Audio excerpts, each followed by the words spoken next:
orang yang bisa berjalan, menemani, berdampingan untuk ke masyarakat itu yang kadang susah. Jadi ada sih yang mau, tapi maunya tuh hanya kayak di awal saja, yang senangnya saja.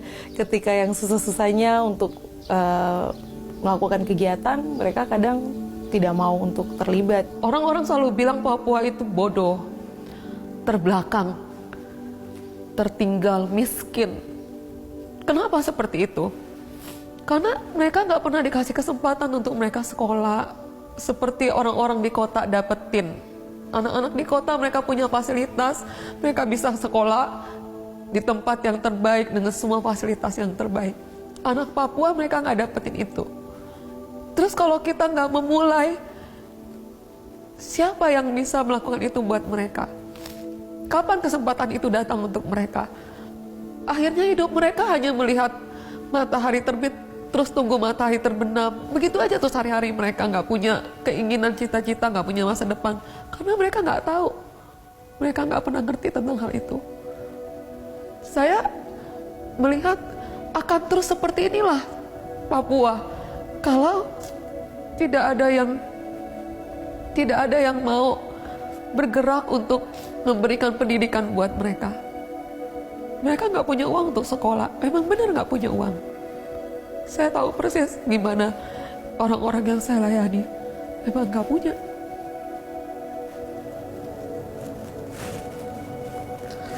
Hanya komitmennya bisa ada di sini.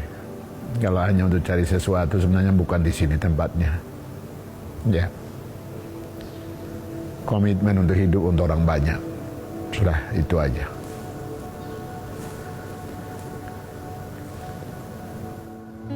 Kami sedang berdoa supaya Tuhan utus bapak-bapak untuk membangun Papua.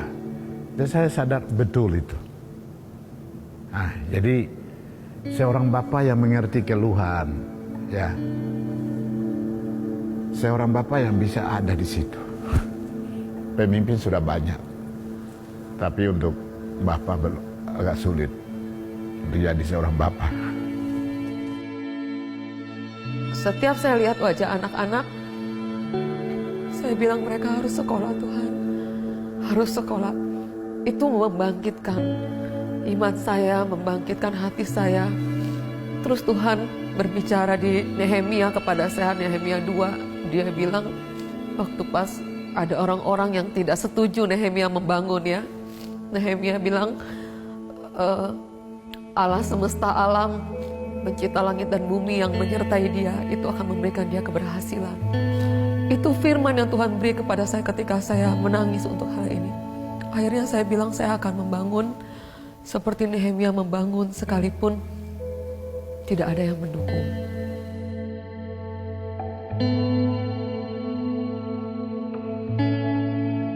Tapi saudara tahu, ketika saya dapetin itu, ketika saya mulai berjalan, saya dapetin ruko yang saya sewa dengan sangat murah untuk saya bisa buka sekolah. Terus saya dapetin 2 guru yang mau membantu, sekalipun ya persembahan kasihnya seadanya gitu ya. Dan anak terus ada yang kasih seragam sekolah ya, bantu seragam sekolah, itu wow. Terus orang yang saya kenal, udah Bu, saya yang bikin mejanya, bayarnya nanti kapan aja, Ibu punya uang terserah, katanya gitu. Jadi itu wow buat saya. Saya ngerasa Tuhan buka jalan, dan saya merasa Tuhan tolong saya untuk bisa buka kelas. Dan mulai dari situ, saya mulai dari seminggu 3 kali anak-anak sekolah, sampai akhirnya dari Senin sampai Jumat mereka sekolah.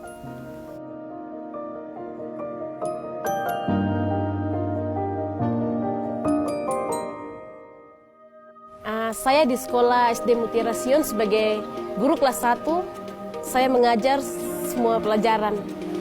Menurut berdasarkan pengalaman yang saya lihat, bahwa orang dari luar masuk dengan tujuan bahwa membangun pendidikan di Papua, tetapi ujung-ujungnya motivasinya lain. Tetapi ada orang-orang tertentu yang punya hati, memang hati yang Tuhan kasih dengan suatu visi yang besar untuk membangun pendidikan di Papua. Dan saya lihat kalau dengan begitu, ketika kita punya hati yang besar untuk pendidikan di Papua, maka pendidikan itu akan cepat maju, dan orang-orang yang dibina atau dibimbing, anak-anak kecil yang dibimbing oleh orang-orang yang punya hati di Papua, itu akan cepat pintar dan maju lebih cepat. Karena orang-orang Papua itu orang-orang yang pintar. Kalau ketika dikasih kesempatan untuk mengajar, untuk melatih, mendidik anak-anak Papua, mereka lebih pintar, lebih hebat. Itu kalau orang Papua. Kalau orang katakan orang Papua bodoh, tidak bisa terima, itu kata dunia. Dan kata Tuhan tidak, orang Papua itu pintar dan hebat. Saya sekolah di sini tuh, saya merasa itu senang sekali. Karena kita selalu tuh hidup rukun, tidak pernah baku marah. Pertama kali masuk itu, saya malu-malu. Kedua, ketiga, lama-lama tuh saya tidak malu-malu.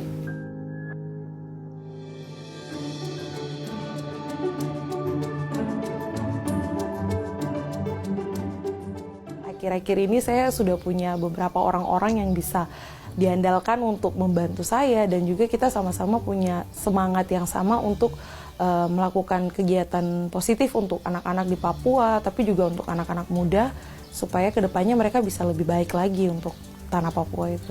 Kalau untuk rencana ke depan, saya pastinya mau untuk tetap di Papua ya, untuk mengabdi, dan mungkin kedepannya akan lebih giat lagi untuk kegiatan literasi.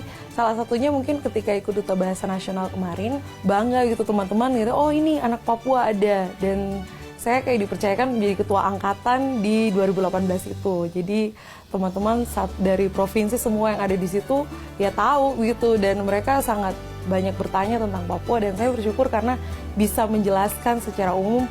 Bersyukur sih bisa dapat kesempatan itu, karena jadi anak Papua yang mewakili Papua di tingkat nasional, dan itu pengalaman pertama saya mengikuti ajang pemilihan duta-duta seperti itu, dan waktu pertama kali ikut langsung dipilih untuk ke nasional. Jadi ya bersyukur sih, itu sesuatu yang sangat luar biasa gitu.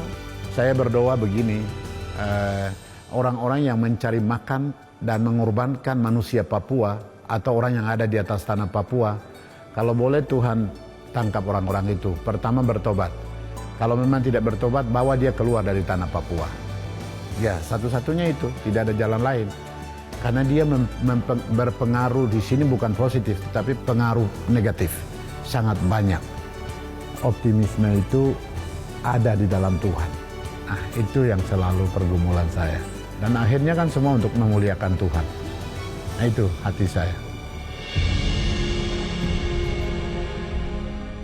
Anak Papua itu bisa, anak Papua itu hebat. Karena Tuhan udah kasih potensi yang luar biasa buat tanah Papua.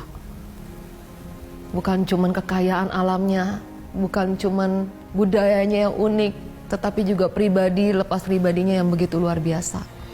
Saya yakin kalau Papua dibangun dan ada orang-orang yang mau bergerak untuk membangun Papua, Papua bisa menjadi berkat buat bangsa-bangsa. Bukan cuman buat Indonesia. Indonesia rugi kalau kehilangan Papua. Tapi bukan hanya itu, tapi Papua akan menjadi berkat buat bangsa-bangsa. Karena anak Papua itu hebat. Hebat. Saya Pendeta Lipius Biniluk, Ketua Forum Kerukunan Umat Beragama di Tanah Papua. Halo, perkenalkan nama saya Lisuni. Saya adalah Ketua Yayasan Cahaya Mutiara Papua. Gedung yang ada di belakang ini adalah TK dan SD Mutiara Sion yang ada di kota Sentani. Perkenalkan, nama saya Agustin Raquela Sanginava. Saya putri asli Papua, dan saya Duta Bahasa Nasional Provinsi Papua dan Provinsi Papua Barat tahun 2018.